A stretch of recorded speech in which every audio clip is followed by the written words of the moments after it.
경제용어 나들이. 네, 이번 시간에는 조금 다룰 게 많아요. 환해지, 그리고 환차익, 환차손. 네, 환으로 시작하긴 하는데 해지는 아마 뭐 용어가 외국어일 거고, 그죠? 네. 차익, 차손까지 붙어 있습니다. 설명해 주시죠. 네, 일단 이게 환율이라는 게 정해져 있지가 않고 계속 변하잖아요. 시장 가격이니까. 근데 어떻게 보면 외환시장의 변동성이 가장 적어요. 그래요? 왜냐하면 한 나라의 경제의 전체 체력과 수급을 나타내는 게 환율이기 때문에 통상적으로 보면 하루에 변하는 율은 주가나 오히려 이자율보다도 낮습니다.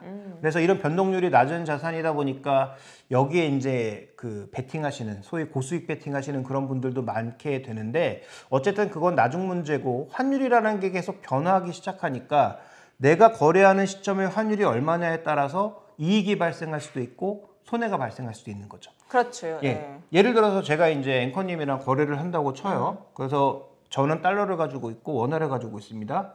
그래서 제가 이제 바꾸고 싶어요. 그래서 제가 가지고 있는 달러를 가지고 지금 달러하고 원화의 교환 비율이 1,000원이라고 칠게요. 네. 그럼 1,000원에 교환을 했습니다. 네. 그래서 바꿨어요. 근데 제가 이제 또 가지고 있다가 또 바꿔야 되는 상황이에요. 근데 환율이 1,000원에서 1,100원으로 변했어요. 그러면 제가 가지고 간 1달러를 다시 살 때는 제가 1,000원에 팔았지만 1,100원에 사야 되는 거잖아요. 그렇죠, 그렇죠. 그러면 앵커님은 100원 이익을 본 거고 저는 100원 손실을 본 게 되겠죠. 이게 바로 환차익과 환차손입니다. 그 환율 변화에 따라서 누군가는 반드시 이익을 보고 네, 반드시 손실을 보게 돼 있는 것을 상대적이지. 네, 너무나 이제 간단한 환차손과 환차이익의 개념이에요. 근데 이게 왜 중요하냐면 우리나라 주요 기업들의 실적을 볼 때 수출 기업들은 그 어느 시점에 환율을 기준으로 해서 이익을 계산해야 되잖아요.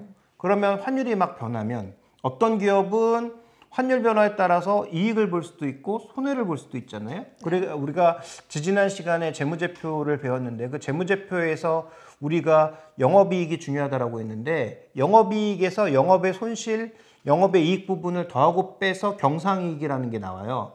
근데 그 영업이익 비용에서 가장 중요하게 차지하는 게 금융비용, 이자를 얼마나 냈느냐, 내가 이자를 얼마나 받았느냐라는 거 더불어서 환차손, 환차이익입니다. 환율로 인해서 이 기업이 이익을 받느냐, 얼마나 손실을 받느냐를 다 계산을 해서 이게 이제 경상이익이라는 것으로 나오고 거기서 일회성 이익과 이 손실을 빼거나 더하면은 그러면 당기순이익이 나오는 거거든요. 그러니까 기업의 입장에서는 환차손과 환차이익은 굉장히 중요하고요. 그러니까 여기서 환해지라는 게 필요합니다. 왜냐하면 환율이 이렇게 변동하니까 나는 투자하는데 요 환율의 변동을 없애고 싶을 거 아니에요. 네. 그러면 쉽게 말씀드리면 약간의 보험 비용을 내고 환율의 변동과 상관없이 나는 요 고정된 환율로 거래를 하고 싶을 때 그러면 환해지라는 걸 합니다.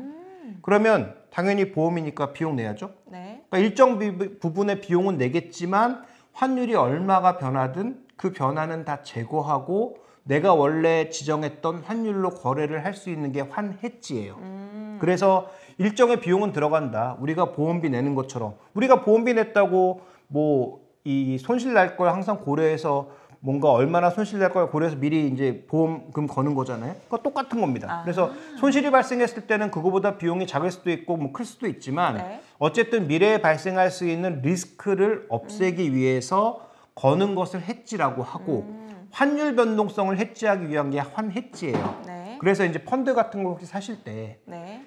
보면은 어떤 펀드, 외국 그 주식을 사는 펀드인데 거기에 가로치고 H자가 붙은 게 있습니다.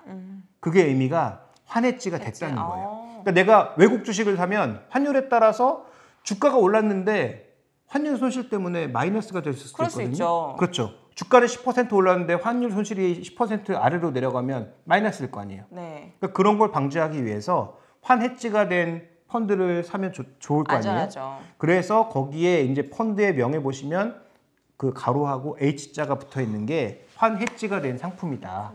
그래서 어떤 상품을 사실 때 환율 변동성을 피하고 싶으시면 일단 파는 분에게 환해지가 된 상품입니까를 물어보시면 가장 좋고, 만약에 그걸 내가 개인적으로 판단하고 뭔가 판매하시는 분께 좀 자랑하기 위해서는 이거 H자가 붙은 걸 보니까 환해지가 된 상품인가요? 라고 하시면 아마도 그 판매하시는 분이 여러분을 무시하지 못하고 아 이분은 고수구나라고 해서 함부로 이제 속이거나 하지 못할 것 같습니다. 호구가 네. 되지 않을 아주 좋은 방법. 그죠? 네. 소개해 주셨습니다. 환해지 H 표시가 붙어 있는 것들을 고르시면 되겠습니다. 자, 오늘 이렇게 환해지, 환차익, 환차손에 대해서 알아봤습니다. 다음 시간에도 더 유익한 단어로 또 정보로 찾아뵐게요.